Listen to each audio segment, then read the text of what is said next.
Welcome to the Sports Bros Podcast, featuring the almighty B-Live, the money man Scottie D, and your host, the head of creative Eddy. The Sports Bros Podcast, by the fan, for the fan, talking sports just the way you like it. And without any further ado, let's give it up for the Sports Bros.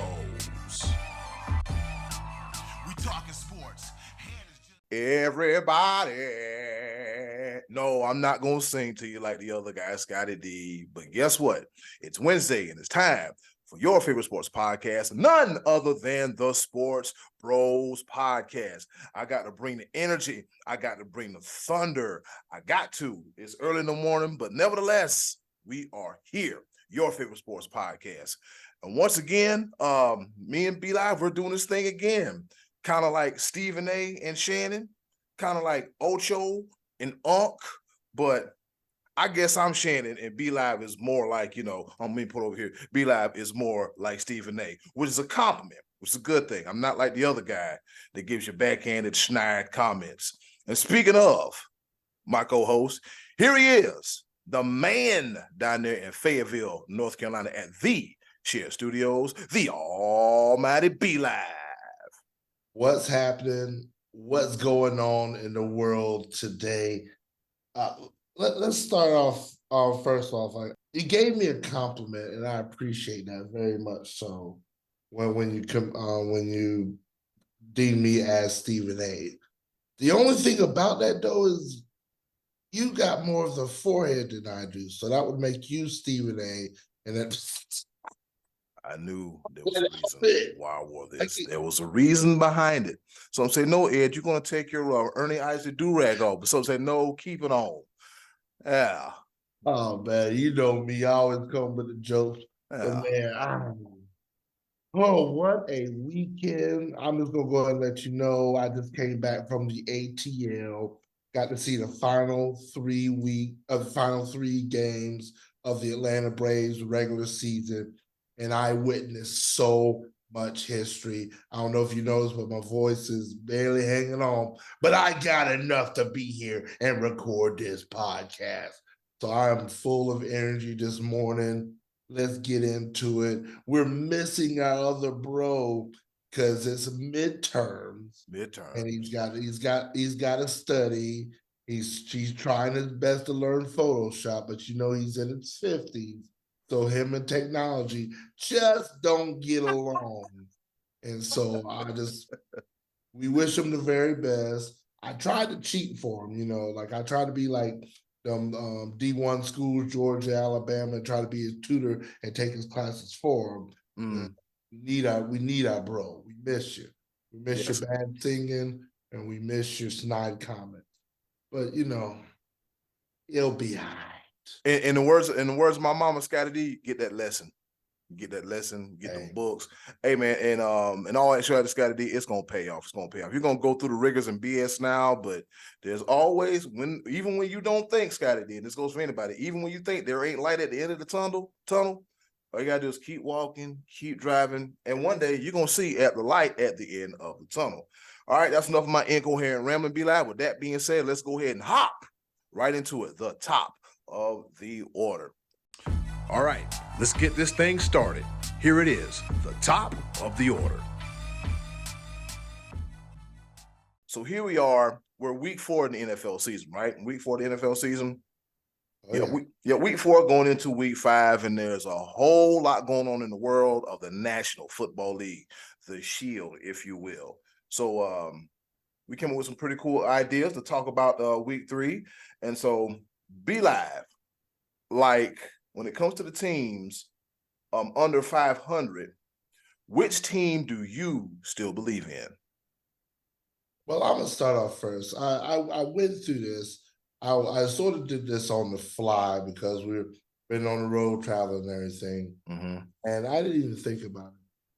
There's a lot of teams that are sitting at 2-2. It's not a winning record. It's not a losing record, but they're just sort of there.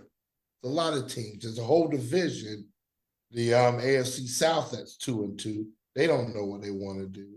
And I mean, there's a lot of teams trying to figure out what exactly is going on. So I'm gonna renege in sort of a way where I say a team that's under 500. I'm gonna say a team that's at or under 500 that I still believe in. Okay. And so the team I still believe in, I feel like it's just one little screw that just needs a little tightening and whatnot.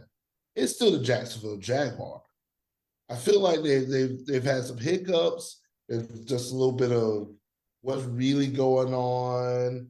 Defense shows up one week, the next week, yeah, I don't know. The offense ain't quite clicking all the way that I thought it would be. And they're sitting right all in the mess of the 500 club in the AFC South. But at the end of the day, I still believe they're the team that's going to emerge through and through. Houston's shown some light. I think they got their right answer when it came to the quarterback carousel of this draft. I don't even want to talk about the other side of that because I'm hurt, I'm distraught. I don't know. Indy with Anthony Richardson, he's shown glimpses of light and truth and whatnot. Don't know which version of Indy we're going to get. Tennessee Titans, not really. I don't know. But at the end of the day, I think the Jaguars is a team. They're still the team I believe in, and because I'm going to give an honorable mention to the Cincinnati Bengals. I don't know what it is. Is Joe Burrow healthy? Like what's going on there? But if there was a team to get it together that's under 500, it would be the Cincinnati Bengals. Right now, the team that I still believe in, Jaguars, honorable mention, Cincinnati Bengals. What say you, Eddie Coop? Well, Be Live, you plucked the rabbit out of the hat, and I was going to say the Cincinnati Bengals too. Reason being because there is a tie for second place in that division. I don't think the Steelers are atrocious. They are absolute hot garbage dumpster fire. I know I'm in a specific part of the country where I'm gonna catch hell and I'm gonna catch some cheers. But I'm just being honest. The output from the Steelers, I don't see it. I don't like it. I don't believe in them. You got Najee Harris, 2 yards in the cloud of dust, and Matt Canada. Like, why did you hire an offensive coordinator that got ran out of LSU? Like, get the hell out of here. Normally they would be trying to keep it, but no, they got him the hell up out of there quick, fast, in a hurry. And, Coach talking, well, it's all about, being loyal. Hey, look, like Shannon Sharp said, hey, don't be a slave to loyalty. If these jobs don't teach you anything, don't be a slave to loyalty. Please don't. But it's not Steelers I'm harping about. It's more the Cincinnati Bengals. I think the Cincinnati Bengals are head and shoulders from the bottom of the roster to the top talented. They are too talented to be middling to where they are now, last place in the division. Burrow has got to get healthy. They have to figure out some way where Burrow has to get healthy. Like, I'm trying to figure out how long before training camp, how long did this calf injury exist? Because, him not getting the necessary reps, now we see it. Now we see it week in and week out, and it's a damn shame. Hopefully T. Higgins can come back from his rib injury. You still got Jamar Chase, and he said he opened all the effing time, because this past week he had 7 catches of 73 yards, and so Jamar Chase is doing what he can, and it's kind of like he's just out there and just kind of out there, him and Joe Mixon. The offensive line, what can I say about that Cincinnati O-line that hasn't already been said? It's going to come to a point in the future, the very, very near future, that this slow start is going to be a long and arduous and slow finish to the season. I'm just hoping that the Bengals can just get everybody healthy and get everything together and be back to firing on all cylinders. So B-Live says the Jacksonville Jaguars, and I say the Cincinnati Bengals, or as they call them up here, the Cincinnati Bungles. Yeah, Jesus. Yeah, the Battle of Ohio.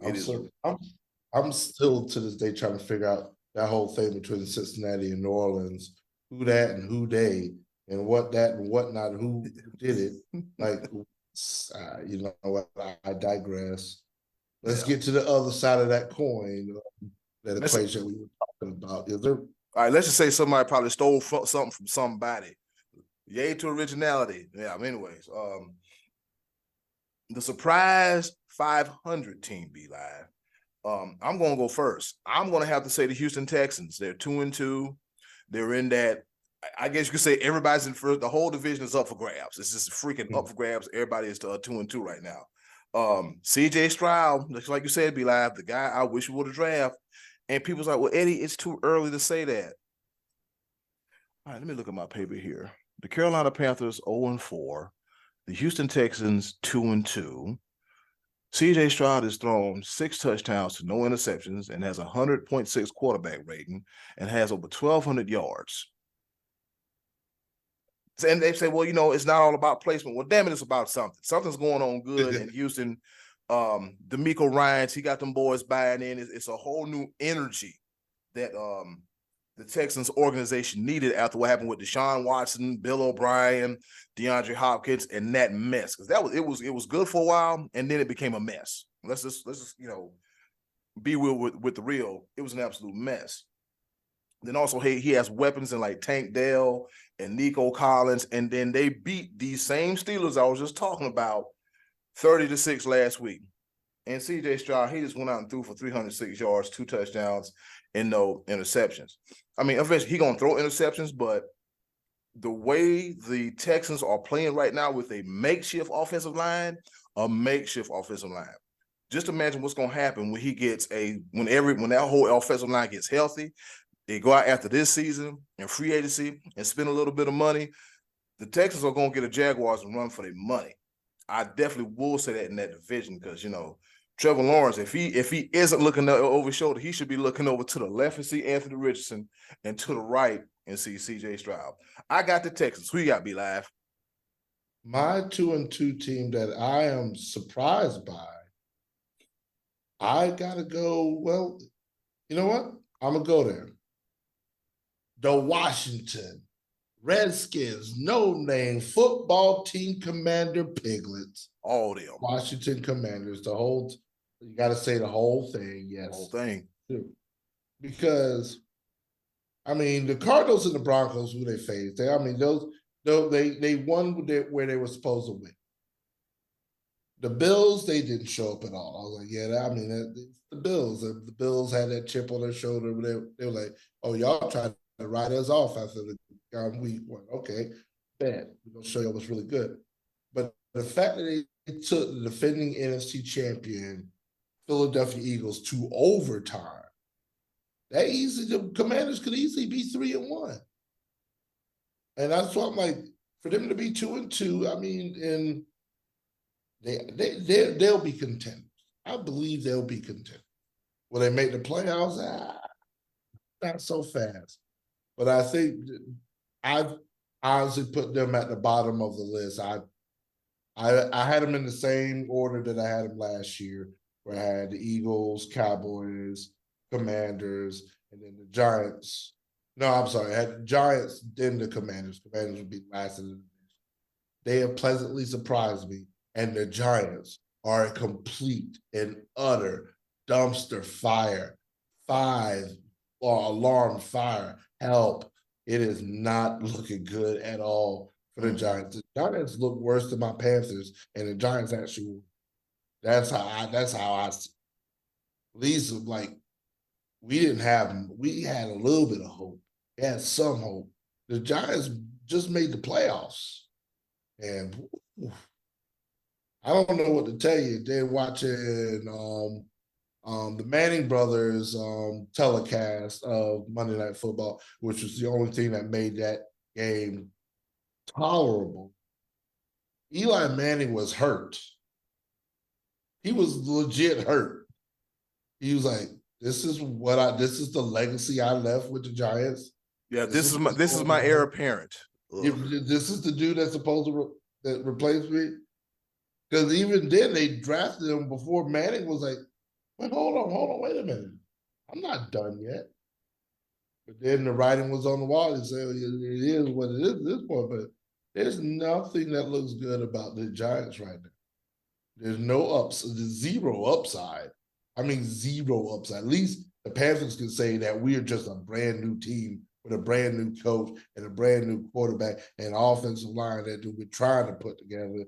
And the weapons we just pull from whatever people that haven't played together at all. So, the coaching staff in a whole is new.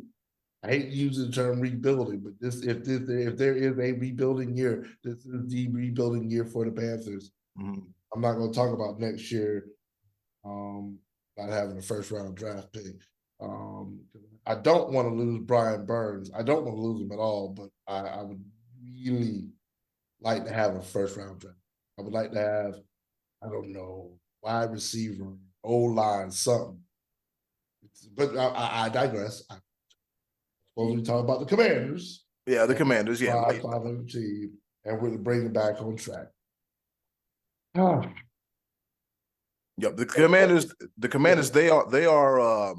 I get it, be live. I mean, because first, like, beginning me, it's coaching is too hard. Look, if you want to be good, the thing about the Commanders, the previous if you want to be good like the Cowboys, good like the 49ers, and good like other teams in the NFC, guess what you have to do? You have to make those necessary changes and growing pains in order to make this happen. The thing, it's a part of life. It's a part of life. Like everybody in that organization, on the teams knows that it's a part of life. And from the looks of it, they're slowly, the Commanders are slowly but surely rounding into form. I mean, will they be blowing doors off, like you said, blowing doors the rest of the season? Probably not, but they'll be competitive. You at least want to be competitive. And this might be the season that saved Ron Rivera his job, because other than that, them cakes was on the seat. And Brandon Staley, do not think I'm not paying attention to what the hell you got going on. But anyways, that's neither here nor there. Be live. Like you said, man, that Giants game was just, he got, Daniel Jones, he got sacked 10 times and threw a pick 6. Just bad. And it's just, some of these games were just, and then the Dolphins had their back to life, back to reality. We knew good and damn well that the Dolphins were not going to hang 70 points on the Bills. And the Bills said, look at here. Yeah. We still run this. Don't get it twisted. Yeah, you hung that. What you did to Denver, you will not do to us. Right. And Josh Allen is looking otherworldly. Going into this upcoming weekend, be live, the big game, the 49ers and the Cowboys. See, I wish you have Scottie D here. Yes, Lord. We need Scottie D and we need Big Kitty, because at some point in time I got to go ahead and stir the pot. Yeah. I got to get that Sports Rose Live thread. I've been so busy, and I apologize. Yeah, it's all good. This game is absolute must-see. Sunday night. Q and Carrie Underwood. He bring her in because nobody cares about Taylor Swift. It's about Carrie Underwood. Carrie Underwood on Sunday night. I'm sorry. I apologize. Yeah, it's true. Sunday. Give me 2 minutes. Give me 2 minutes. I'm so sick of this. Ladies and gentlemen, it's time for Be Live Goes Off. I'm so sick of, stop, man. God, I get it. You want to make the game attractive to all age groups, but you're a multi-billion-dollar industry. We do not need preteen females watching football. I'm sorry. We don't need it. That's the one thing we don't need. We do not need every 5 seconds that the Chiefs have a good drive and a good catch or whatever, to pan off the freaking Taylor Swift and what the other, with Brittany Mahomes. Nobody cares. No. The ones that really matter, the fans that actually pay. Oh boy. Go off, be live. Go off. Oh my Lord. I couldn't even get into the game 15 minutes into the game. They didn't pan off to this. I don't care. It's not that I dislike Taylor Swift. Do you? You have an entire fan base. It's a ridiculous fan base, mind you. But can we just have our football? That's all we want. That's all I want.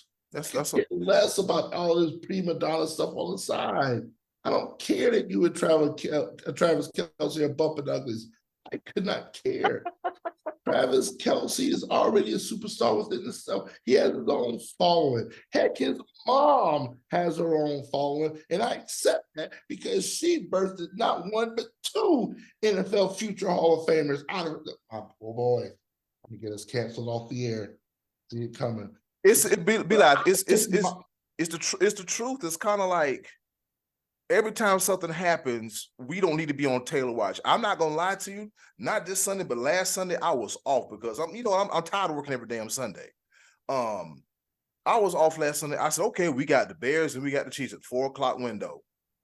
I mean, other than the game being lopsided, every time I turn around, they're looking at Taylor Swift. I started cooking dinner. Nope. I'm not gonna do this. I get it. You want to have your viewership up so you can sell more advertising space. But I get it. It's a business. But for the love of God, just give us one, maybe just show at the beginning of the game that she's there. That's all. Heck, if you really want to, you know what? I'm gonna give you your idea, NFL, NBC, Universal, CBS, Paramount, Fox, all of y'all. This is what you do. Amazon Prime. Oh, Amazon Prime, Peacock, Tube TV, every single one of y'all. This is what you do. Dedicated an entire channel. All Taylor, all day. Give these females what they want. If you want, they want to see Taylor Swift, they can have their own separate channel that they can watch Taylor Swift by their lonesome. Don't need to see highlights of Taylor Swift. Give us our football, give them what they want. All you got to do is take where's my stuff? You know what? I'm in the studio right now and I got the stuff somewhere, but all you got to do is put a freaking mount right there with a cell phone right in front of her. Boom. Taylor Swift all day, every day. Come on. I know that the Twitter, come on, X, whatever, Instagram, something. Y'all use all just Snapchat, Thread, something. This is just for out of my football. Yeah. Just like last Sunday night, after my event Sunday, we went and had a little dinner and be looking at TV. I was like, are we going to see Taylor Swift all game? No, I'm not trying to do all that. I'm just really not trying to do all that. So back to football, the regular football that counts. The Cowboys are in a must-win situation against the 49ers, I think, because the 49ers, they're that damn team. And I will say, like I said, I think they can win the Super Bowl. I think the 49ers can win the Super Bowl. I might be looking ahead, but from the full game I saw against the Steelers and servings ever since, I mean, they look damn near unstoppable. I mean, they're going to lose eventually, but the 49ers, offensively, defensively, they are the best team in football. That's what I'm saying. I'm going to say this. I'm going to say this because that's an easy statement to make about the San Francisco 49ers. Because they look good. They look good. Real good. But here's the inherent problem. Who have they played? I was on Pittsburgh. I'll go ahead and read it out to you. Okay. Pittsburgh Steelers. Yeah, we already talked about how terrible they are. Mm-hmm. The LA Rams without Cooper Kupp. With Puka. Now, that's another thing to watch out for. With Nakua and Cooper Kupp on the field, boy, that could be a dynamic offense. So put a pin in that. Watch the Rams a little bit later this season. Week 3, we already mentioned them. The New York Football Giants, terrible. And week 4, Arizona rebuilding Cardinals. Now, this is a statement. Now, if they go to they play the Cowboys and show up and show out against the Cowboys, then we can start talking about something. They got the Cowboys, then the Browns, the Vikings, Bengals, Jaguars. It's gonna be interesting. I'm not saying they're world beaters yet, but I also believe that the 49ers also have that recipe they've always had. They've got a team that's strong enough that'll get you all the way to the NFC Championship. But to get across that hump, I need stellar QB play. I still haven't seen it. Brock Purdy, he can sling the ball, But the thing about it is, they're always in a position where he doesn't have to. Yeah. So like, this might be the game to see. Hey, we need a top-notch quarterback. This is the game of the mediocre quarterbacks and stellar defenses. Who will reign supreme? Yeah, I said it. I put Brock Purdy and Dak Prescott on the same wavelength because that is what it is. And once Dak Prescott realizes that, he might actually be a really good quarterback if he realizes that he's not an elite quarterback. They got his head pumped up to believe that he was an elite quarterback, and he start trying to do elite things. He's not an elite quarterback. Mm-hmm. So just stay in your lane. That do. Yeah, that ain't it, man. It's just I think the media Monday, I think they pissed him off. We might see angry, we might see mad Dak, but I hope that transfers onto the field, because you talking about like I think this game might be a 14-17 game. I can see it being low scoring. I can see that. And then I say that, and then the wheels fall off. I don't know. I mean, you know what? I'm gonna use this moment of time before we jump into our next segment. I'm ranting again. I'm sick of this. I've never been so wrong in my life when it comes to fantasy football. Oh boy. I can't get this right for the life of me. I don't know why this blessing and this curse fell upon me in this one league, that I have Tua Tagovailoa and Lamar Jackson on the same team. But I need to trade one of them, because I can't keep switching. Because every time, like, what was it, week 1, I started Lamar Jackson and Tua on my bench went off.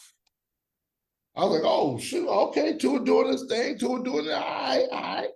Week 2, I start Tua, Lamar Jackson on my bench. Lamar Jackson goes off. Okay. Yeah, here it is. All right, okay, week 3, let me study this. All right, Lamar, I think week 3 was Lamar Jackson against, I think they went against Cleveland. I don't, you know what? But either way, I did research.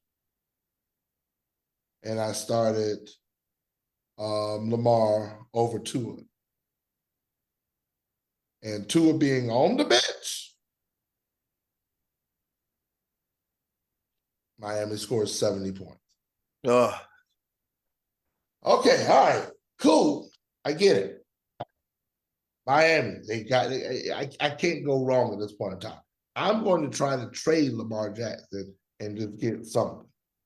And there's a couple trades that came my way, and I was like, no, you're smoking crack. If you're going to get a top-tier quarterback for me, I want a top-tier running back or wide receiver. We're not playing in the middle of this, none of that. I don't care hey, screw it. And that the trade didn't happen. I'm going to explore trade options after this. This is what general managers do. So I start Tua and Lamar Jackson. And once again, Lamar Jackson does his thing. I'm 0-4 in that league. Oof. I have 2 of the best quarterbacks in the league in fantasy football, and I can't seem to get them to hey, when I start you, do good. That's all I ask. Please. I wasn't going to win this week anyway, because I think my dude had Kirk Cousins as quarter. No, so he had somebody that went off, and he had Nico Collins for Houston that had his phenomenal. You know what? I've also faced the highest scoring team each week. It's just like I've had the most points scored against in this league. It ain't fair. I don't like it. I don't want to do it. I don't want to play. Speaking of fans of football, Woes, so you're talking B-Lab. All right, B-Lab, I'm going to name you my team. We got some time before we go into the next segment. I have a team. I'm going to give you some names, and I want you to guess the record, all right? So this is going off of my starting lineup for this upcoming week. I have Trevor Lawrence, Derrick Henry. No, these are starters now. Trevor Lawrence, Derrick Henry, Isaiah Pacheco, Brandon Ayuk, Michael Pittman Jr., George Kittle, DeAndre Swift, the Eagles defense, and Evan McPherson. Those are my starters. On my bench is Scary Terry McLaurin, Tyler Higbee, the Steelers defense, Jerome Ford, Jared Goff, Romeo Doubs, and Tank Dell. Take a wild guess what my record is. Quick analysis. Just a couple of those names that you came up with. I know you made a couple roster changes because Brandon Ayuk was hurt for a couple of weeks. Mm-hmm. And I would tell you to re-examine that because you don't want to go same team with wide receiver and tight end. There's only one football to be thrown. That's true. But I'm going to say 1-3. 0-4. Yeah. I'm going to tell you what happened. The night DeAndre Swift went off, he was sitting on the bench. He was sitting on the damn bench. And I think he went off 2 weeks in a row and he was on the bench. I said, damn it, I'm going to throw you in the flex, and he did pretty good. So let's look real quick. Trevor Lawrence got me 16. Derrick Henry got me 24. Pacheco got me 24. Ayuk got me 20. Pittman got me 4.5. Kittle, I'm still looking for him. DeAndre Swift went 17.9. The Eagles defense got me 3, and McPherson got me 3. Let's see. On my bench with my dumb ass, I should have started McLaurin over Pittman because guess how much Scary Terry had? 22 points. And once again, my dumb ass, I started George Kittle, and guess what I should have started? Tyler Higbee with 11.4. Yeah, I was going to say anybody but George Kittle right now. Yeah. Hell, I could have even thrown Romeo Doubs up in there. Lighter than the feather, yo, Dobbs, man. I could have threw him up in there because he had 18.5. Yeah, that's why I'm at with it with fantasy football, man. I'm 0-4. I'm embarrassed. I got nothing but dogs on my team, and they besmear puppies who don't have their eyes open. Yeah. All right. With that being said, that about concludes this portion of the show. We talked a little NFL. We talked a little bit of fantasy football. And real quick before we go, B-Live, what you think about Jimmy Butler's hairdo? I don't know. This is Jimmy Butler's thing now, I guess. He did the dreadlocks last year. Now he's got the perm, looking like Cat Williams. I don't know. Well, he said he was emo or something else. I don't. He probably is emo. The fact that Dame Dollar went to Milwaukee instead of Miami. He was hurt by that. Ooh, I've been hurt about it too. Jimmy Butler was like collusion, tampering. Yeah. Something ain't right. It was funny. He was like, hey, NBA, y'all might want to look into that.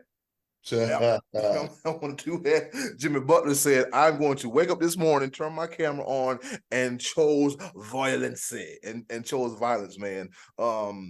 Jimmy Butler was looking like Jermaine Stewart. If you don't know who that is, we don't have to take our clothes off to have a good time. Oh, no. That's what that is. But, yeah, NBA coming up around the corner, be live. NHL starting next week. The baseball playoffs, the wild card game, it's in full swing. It started on Tuesday because today is Wednesday. Y'all know how the sauce is made. And it's the most wonderful time of the year where everything is going on all at once. And when we come back from this, we're going to talk about college football and the return of the B-Live Top 5. Coming at you right here on the Sports Bros Podcast. Now I wonder, no, I'm not gonna do that. I would never perm my hair. I'm not trying to like a pimp named slick back. a pimp named Fruit Snack. You see, baby, I gotta have my fruit. No, ain't nobody got time for that. Hey, we'll be right back on the Sports Bros Podcast.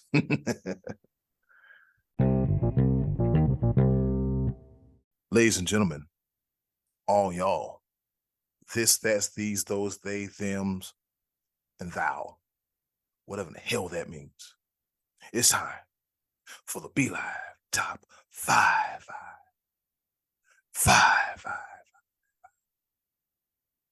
Oh man, you know how passionate I am about college football. And I don't care about the coaches. I don't care about the AP because really nobody cares about the AP. I have my own rankings. I see things how I see things. And so therefore I bring to you my own very own version of college football's rankings. And you heard it, the Be Live top 5 coming in at number 5. This was very, very tricky for me this week because this team struggled.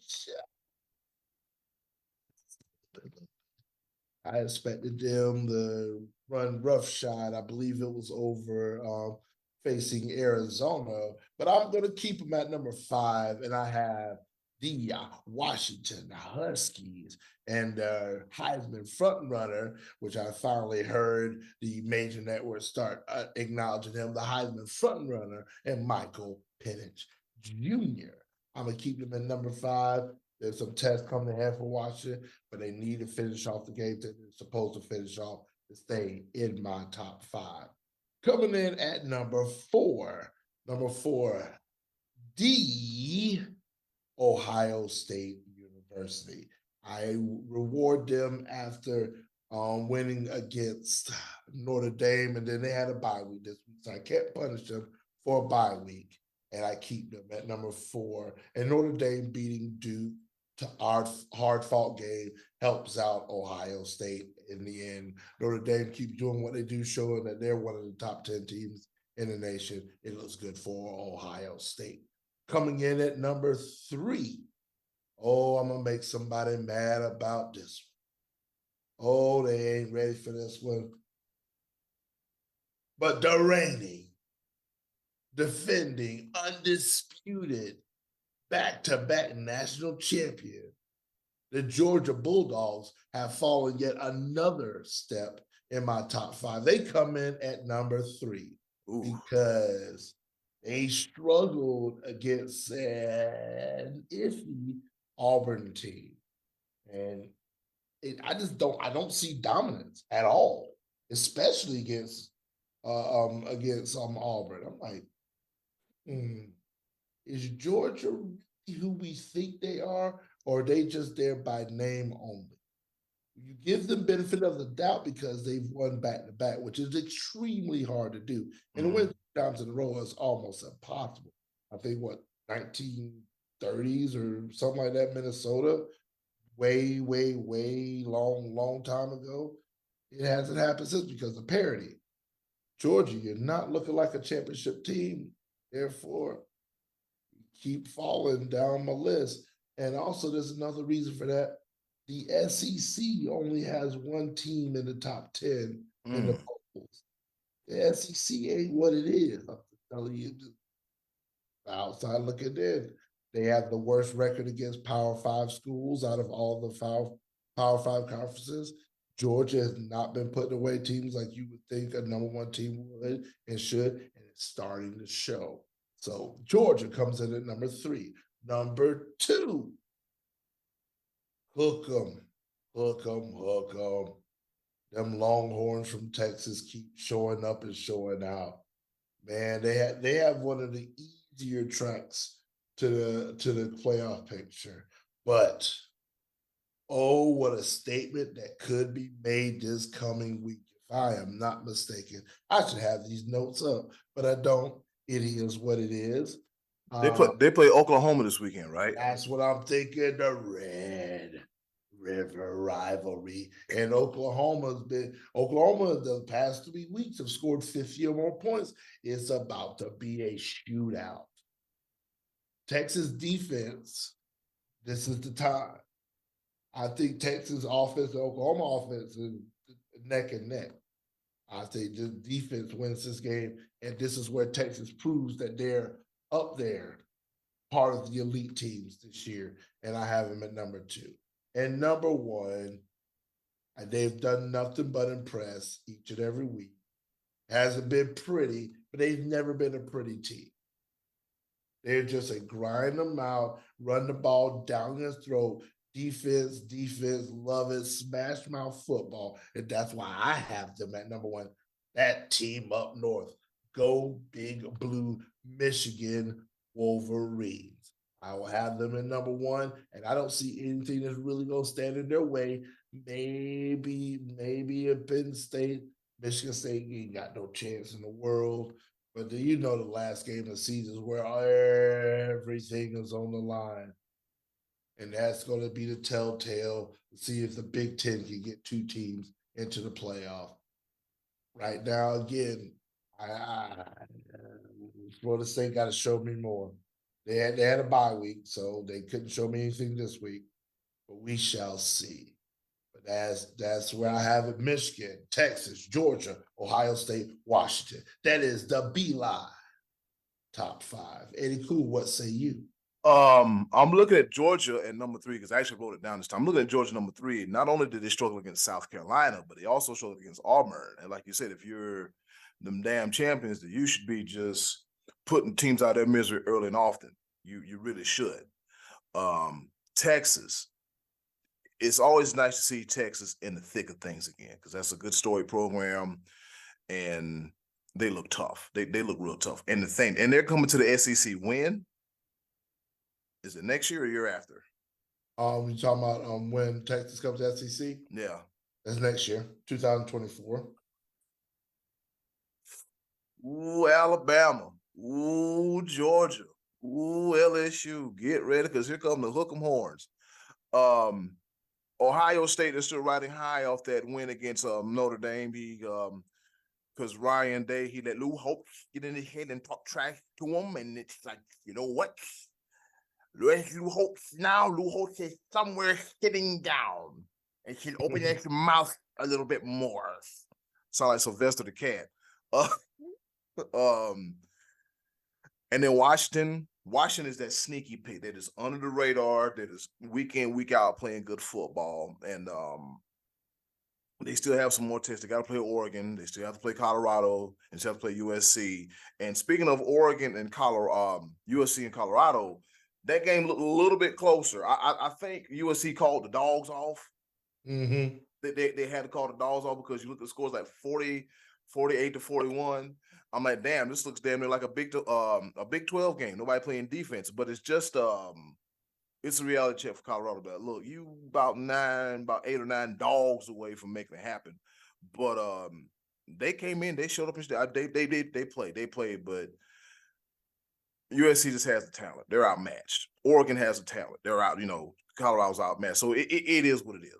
Like if you look at any games of the season, you already knew, okay, Colorado's going to win and USC going to win. But now looking at this Colorado schedule, knowing that they got to play Washington, it could get tricky for them as well too. But especially with Michael Penix Jr. firing on all cylinders. I think, wasn't he at Indiana? Yeah, I think he was Michael Penix Jr.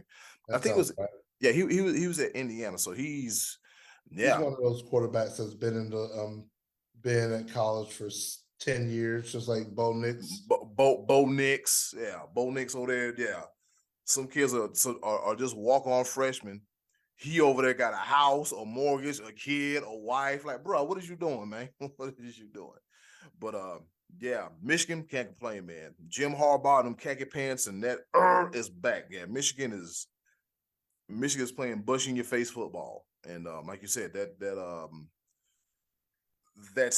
rivalry between Michigan and Ohio State, we really gonna see, who's who, the top of the crops. And the top of the crops. That'd be like college football, man. We getting to October. We're getting to that midway point. The meat, the thickness. Yeah. The meat of the season where it gets tough. Conference play, man. Conference play. It's been like that in college football, and it's also like that in high school football too, man. Because we got some matchups going on up here in Northeast Ohio as well too. All right. With that being said, it's been another edition of the Be Live Top 5. But before we go, as I look at my phone, because I'm going to get a watch eventually, just not today, Be Live, guess what time it is? What time is it? What's happening? What's going on? I'm glad you asked. It's time once again for our favorite portion of the show, the choices of the voices. With that being said, your butt, hit it. Choices of the voices coming at you right here on the Sports Bros Podcast.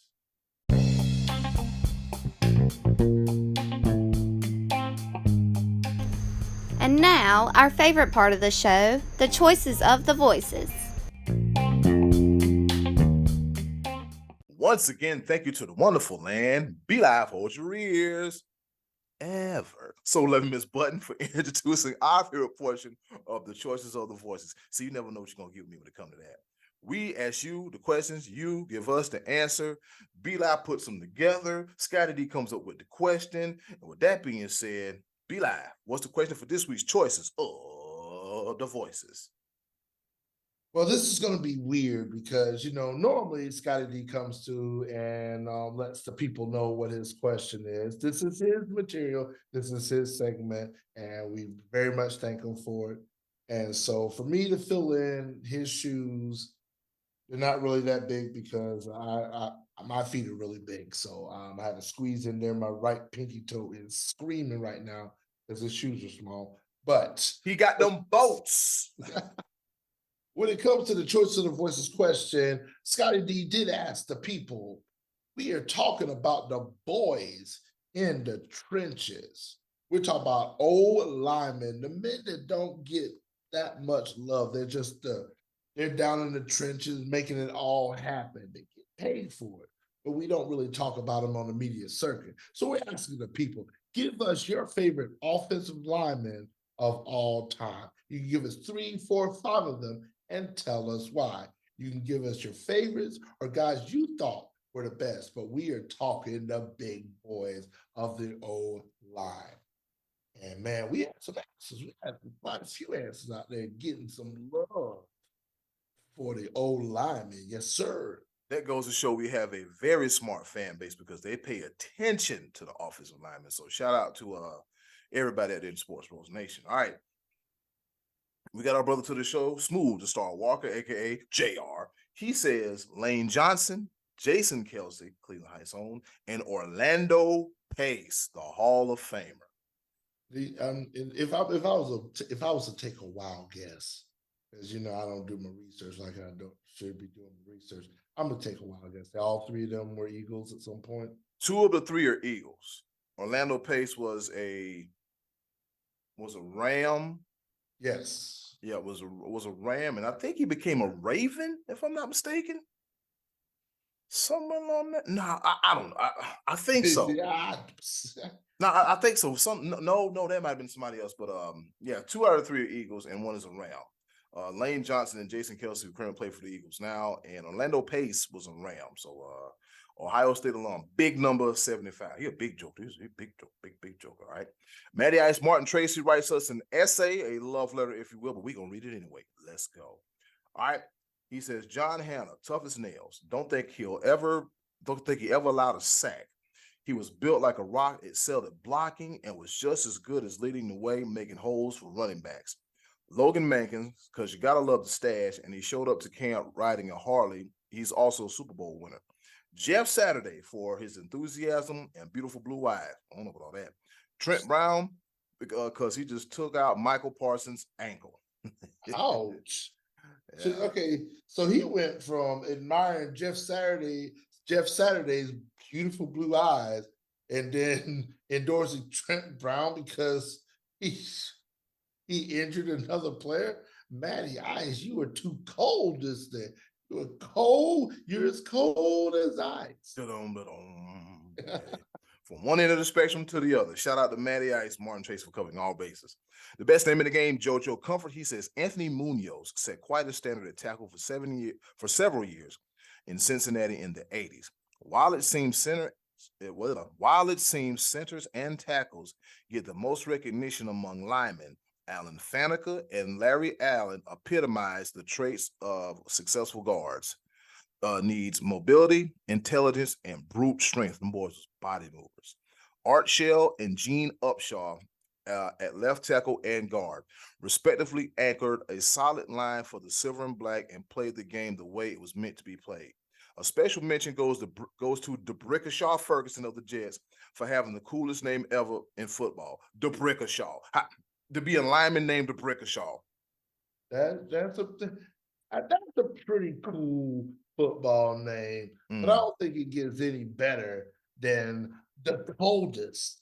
The coldest. Yeah. To ever do it. Yeah. The coldest. Crawford. Yeah. Coldest Crawford, wide receiver for the Louisiana Tech Bulldogs. And of course, maybe he'll make it to the league. I really doubt it, actually. But DeBrickashaw Ferguson, he was that dude. Yeah, that is a pretty cool name. Yes, sir. Yeah. His mama and daddy go, we gonna name you DeBrick. They must have knew he was gonna be big. His mama looked at him. He probably like a 10-pound baby. Ooh, you about heavy as a brick. The Brickashaw. Hey man, it is what it is. He probably could beat my ass right now. He's been out of the league for a year, so I'm gonna watch my mouth. What's up, the Brickashaw? Yeah. All right, we got John Wasick. He gave us some good ones here. He said, I'm picking guys I saw play. Left tackle, Anthony Munoz. Great athlete. He could do it all. And got that weird finger. I said that he didn't. Left guard, John Hanna. A mauler who could pass block. Iron Mike. In case you don't know who Iron Mike is, it is Mike Webster from the Steelers. One of the few centers that pulled in his era. An absolute sin he didn't get in his first year of eligibility. Right guard, Will Shields, great blocker. And left tackle, Jackie Slater. Big, strong, can do it all, played for millions of years. All of these cats were durable. Not a lot of games missed on their resume. Wow. I will take that starting. Matter of fact, you put Justin Fields behind that now. Yeah. Right. Yeah. Give that lineup to Justin Fields. I swear, championships galore. All right. Brian Lovell, he says, Iron Mike, just personified toughness to me. He named one lineman. And once again, that's Mike Webster, the Steelers Hall of Famer.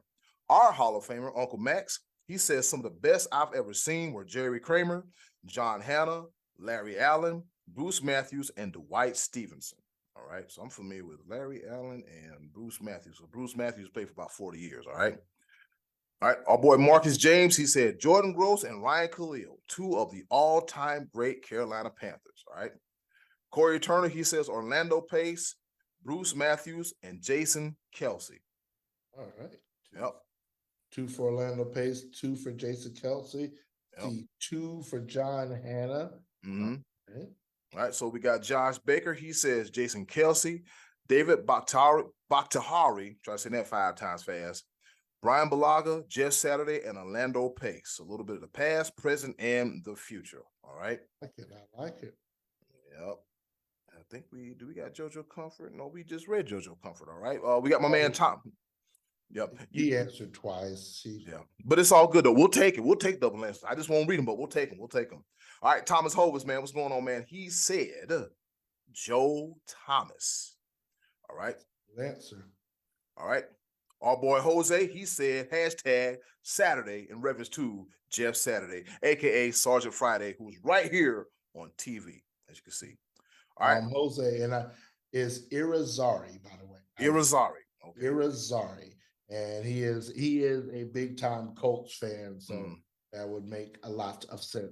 Jeff Saturday would be on his list.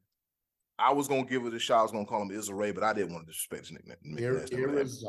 Irizarry. Gotcha. All right, Abe Ortiz, what's going on, nephew? He says Joe Thomas. Yes, Jason Kelsey, Donald Penn. Yeah, a lot of people don't remember Donald Penn from the Raiders.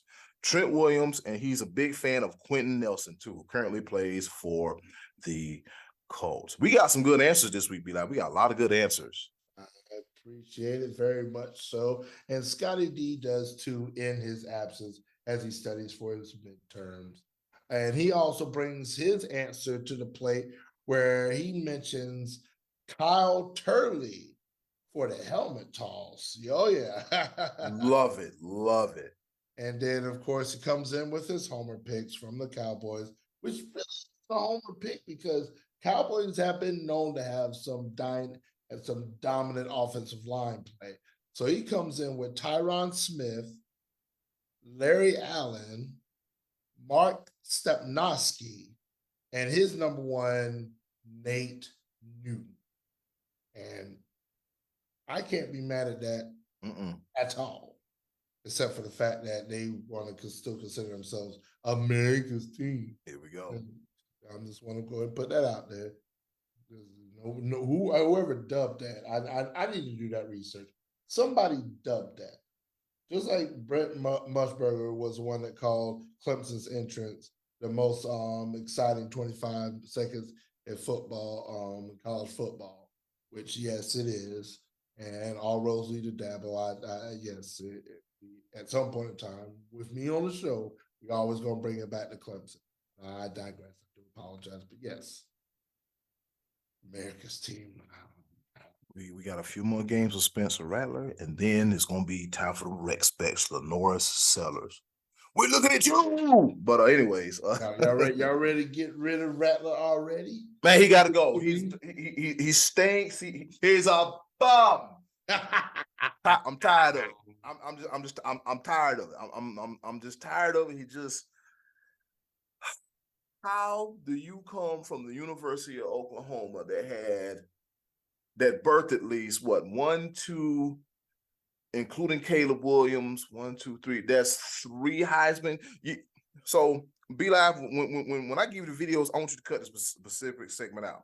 You know, like the dragons from Dragon Ball Z would have the 3 dragons, and the 1 dragon that's Spencer Rattler. Because you got a Heisman winner, Baker Mayfield, a Heisman winner in Jalen Hurts, a Heisman winner, if you want to go ahead and include him because he was in the system, Caleb Williams, and then you got the weird old dragon over here with ramen noodle haircut, Spencer Rattler. Come on, Lenoris Sellers. Let's get it. We got 3.5 more great years of Lenoris Sellers. I am off of the bandwagon. See, his gears are turning. He probably gonna have something by like the end of the day. And please post it. Please post it. I will make sure I send you the video after we get done recording. Be live. Who you got? I went on a tangent. My bad. Man, here's the one thing that I can say throughout the years. These are just homers. I'm gonna echo Marcus James. Jordan Groves, Ryan Khalil absolutely are on my list. Keep pounding Carolina Panthers all day, every day. So, and I'm gonna throw in there Orlando Pace. Orlando Pace was just a big dude. Just moved everybody out of the way. Also, what I really liked, I'm gonna echo Scott on the Money Man when he spoke on Larry Allen and Nate Newton. Like those, I was like, aha, those are very, very good answers. Jordan Gross will always have a place in my heart. Rocklow, that just because we haven't had the best offensive line play throughout the course of the years, but we had a few come through. Get your life together, man. Just do something better. You're not supposed to regress your second year. You're supposed to learn, grow, and get better. Yeah, I don't know what to do because we don't have a first round draft pick this year. It's terrible.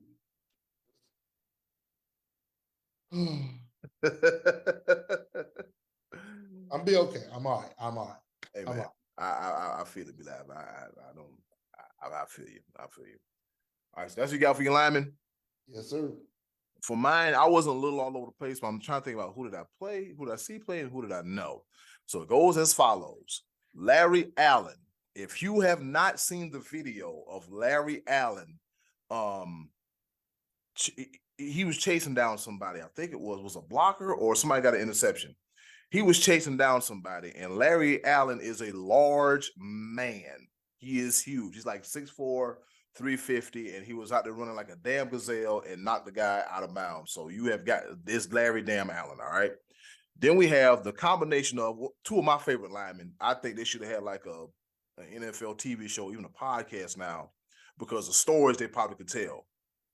Kansas City offensive guard Willie Shields and former Saints offensive tackle Willie Rofe, and he later joined Will Shields at the Kansas City Chiefs. Now, they were responsible for some of that glory that Priest Holmes had in the early part of the century. So you got Willie Shields and Willie Rofe. I mean, look at big number 66 here and big number 68 there.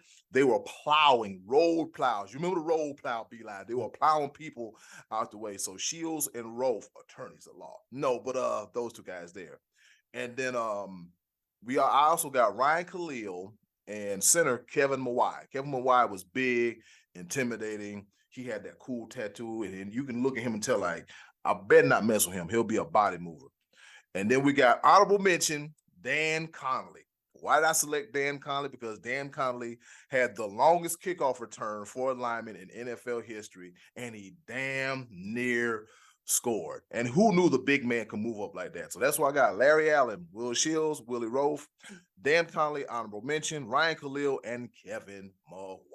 So shout out to the big boys, the big body moves that's paving the way and making things happen. So quarterbacks can throw for 5,000 yards, and running backs can run for 2,000 yards, and tight ends can have spectacular seasons as well too.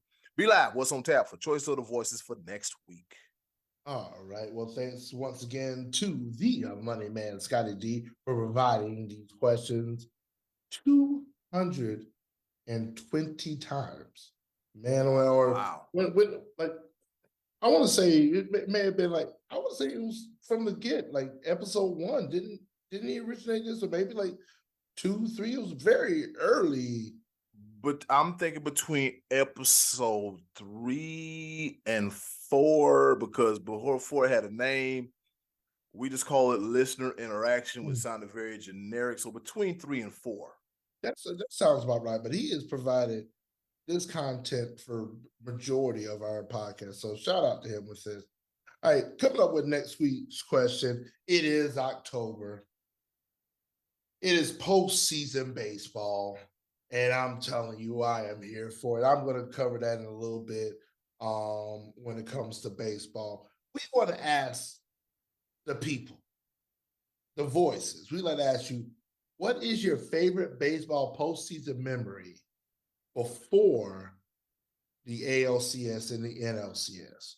So we're talking about wild card and division rounds in the baseball playoffs, because we know everybody has a postseason memory of the World Series. Championship Series is quite a plenty. But these are the ones, these are the beginning stages. This is the 1-game playoff, or now the 3-game wild card series, or like the division round. Anything, all kinds of things have happened. Can you list your favorite? Let us know. And as we do every single week, we'll read off all of our voices' answers here at the Sports Bros Podcast. Yes, sir. What say you? Let's talk about it. Let's talk about it. This is what we do. We talk about sports. This is a sports podcast. It's by the fan, for the fan. Don't nobody own this. We run this, all right? And we couldn't run it without you guys. So we appreciate you every day. Keep listening. Keep subscribing. When you listen to this episode and go to the description box, there's a link where you follow all Sports Bros all the time. We got a whole lot going on. We want to do more live videos. I got more live ideas in my head. That's why I got this forehead Be Live, because this forehead got a lot of ideas. I'm always thinking. That's how come I don't sleep worth a damn. No, but anyways, but for real, from the bottom of our hearts, from all 3 of us, we thank you. Scottie D, get your work, get your lesson, kick ass, and you will graduate with flying colors, and you will be the money man, Scottie D. I'll have to give you another elaborate title, but nevertheless, keep doing you, Scottie D. We love you, we support you, and that's what we're gonna do. But before we get up out of here, it's going to be time for a round of pepper. And with that being said, we're going to come right back at you right here on the Sports Bros Podcast.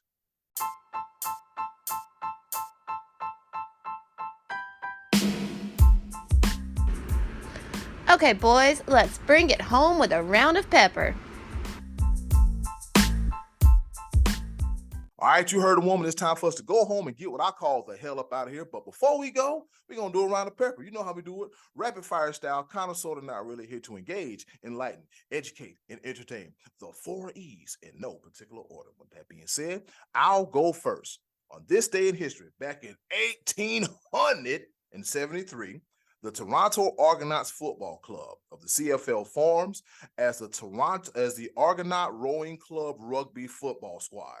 And it is the oldest existing pro sports team in North America, still using its original name. Yeah, the Toronto Argonauts of the Canadian Football League. It's been around for a very long time. Over to you, Be Live. Oh, man. I don't know if you've noticed, but my voice has been eluding me this week because I just came back from the ATL, as I stated earlier. and coming back from the Atlanta Braves' final 3 games of the regular season. And my first pepper point is simply this. I was there when Marcell Ozuna hit not 1, not 2, but 3 home runs this week. Nobody else did, decidedly. But Marcell Ozuna said, fine, I'll do it myself. And steered the Braves to tying the all-time team home run record of 307 home runs for the regular season. Did it in spectacular fashion. We gave up the game, but Marcell Ozuna had one last chance at the bottom of the 9th after the Nationals scored 3 runs at the top of the 9th to extend the game. But to see him hit number 307 was the reason I went to ATL in the first place. Also, notable records that I was there for as well. Spencer Strider throwing 277 strikeouts, franchise record. Ronald Acuna Jr., 73 stolen bases, franchise record. The slugging percentage of .501 for an entire team, record, MLB record all time. Ooh. Man, oh man, these boys been hitting the ball and hitting the ball well. What a weekend from the Battery in Atlanta, Georgia, aka Marietta, Georgia, Cobb County, Cobb Parkway, Highway 41, stand up, Eddy Cool. The ball. The Atlanta Power Company, and trust me, they are as good as advertised. I see them when they came up this way, all right? So be live. Flex scheduling is usually did towards the end of the season where, some games count and some games don't. Well, the NFL said, you know what? Come week 6, we gotta move some stuff around. So a game that was scheduled to be a 1 o'clock game has moved to the ever so coveted spot of 4:25. And with that being said, the 4 o'clock game on Fox will be the Lions and the Buccaneers. Yep, will be the Tampa Bay Buccaneers and the Detroit Lions. Now, who would have thought in 2023 we would have said, you know what? Sign me up for a 4 o'clock game between the Lions and the Buccaneers. You got one team doing good and one team staying afloat. The Bucs are staying afloat, surprisingly. And the Lions are just being Lions and doing what they do best. And be live. Your pick about the Lions, don't feel bad about them because they're here. They're here. They're going to win that division and they're going to make some things happen. So we hitting them with the flex early in the season. Week 6, Lions, Buccaneers. What would you be live? All right. Well, I'm gonna still mention on it, even though Eddy Cool stole it from me earlier in the podcast. But I was really I wanted to really come back to Jimmy Butler at Miami Heat's media day. I mean, he had a new eyebrow piercing, black polish on his nails, new nose lip piercing, flat iron hair. Jimmy Butler going the emo route right after Dame Dollar went to Milwaukee. It's comedic. We'll see what happens this basketball season.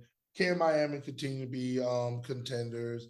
We'll see in a couple of weeks. October is just a beautiful month for sports because we got it all. Baseball, basketball, hockey, football. Oh, we're here for it. Even sprinkle in a little golf Ryder Cup, USA, do better. Eddy Cool, the ball.